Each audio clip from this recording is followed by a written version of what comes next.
போய் தொலைஞ்சிங்க? தலைமறைவா ஏதாச்சும் இருக்கீங்களா என்ன? அதைத்தான் நாங்களும் கேட்குறோம் வக்கீல் வண்டு முருகா. இந்த கோயம்புத்தூர் சூலூர் இஷ்யூ நடந்து 3 நாள் ஆச்சு.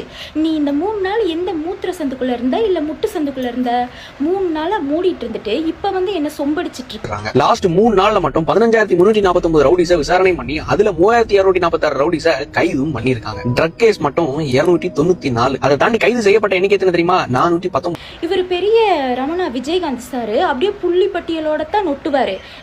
அது எப்படி எப்படியே தாவே காட்சிக்கு வந்து இத்தனை குற்றவாளிகளை கண்டுபிடிச்சிட்டாங்க, இத்தனை ட்ரக்ஸ் கேஸை கண்டுபிடிச்சிட்டாங்களா?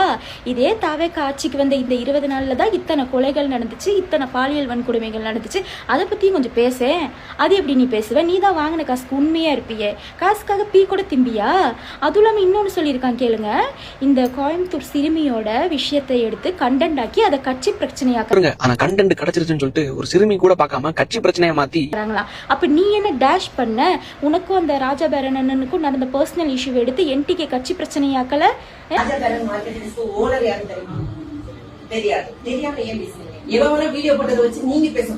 உனக்கு வந்தா ரத்தம், மத்தவங்களுக்கு தான் தக்காளி சட்னியா?